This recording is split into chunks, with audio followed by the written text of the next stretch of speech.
Je m'attendais à cette question.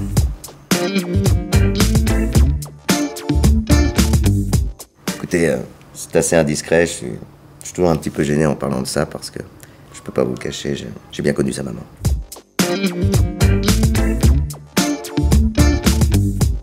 C'est une vocation, pour être honnête avec vous, je dirais non, non.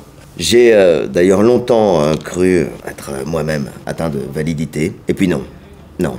Mais ma sœur, elle, Geoffroy, a été atteinte de validité. Mes parents ont été dans le déni, hein, ils lui ont caché pendant très longtemps. Et je me suis dit que ce serait une chance pour moi de pouvoir l'aider à trouver un petit peu ce chemin, lui montrer qu'en étant différent, on peut s'en sortir. Et je l'ai aidé à assumer cette différence. Et c'est, je crois, ce qui a suscité chez moi cette vocation de m'intéresser aux autres.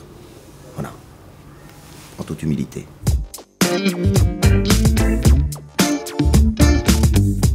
Je ne crois pas.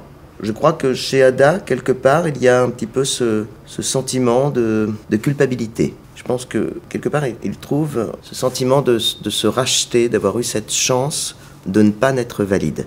Et ça, c'est pas quelque chose qui est donné à tout le monde. Je pense, je n'ai pas fait d'études poussées en psychologie malgré mon master, mais je crois avoir assez bien cerné le personnage.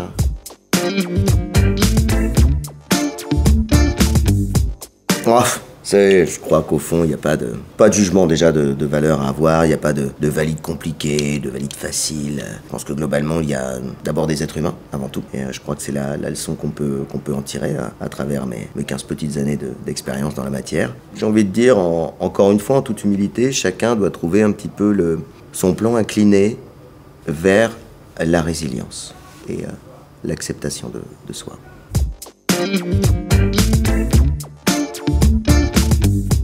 Combien de fois on a pu me poser cette question? Voilà. Vous en doutez bien, il y a une espèce de clause de confidentialité que j'ai signée avec eux. Alors, budget, c'est très simple. Je me souviens encore, comme si c'était hier, on s'est rencontrés dans son garage. Pardon? Steve Jobs? Oui, enfin, ils étaient tous les deux dans le même garage. Hein.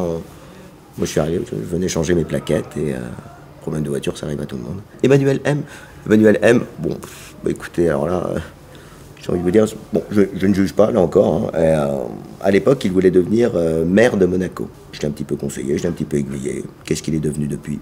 Je ne sais pas. De toute façon, il y avait un certain manque d'ambition chez cette personne, hein, c'est certain. On peut rien faire si on n'a pas envie quelque part, d'avoir un petit peu minimum de volonté au départ.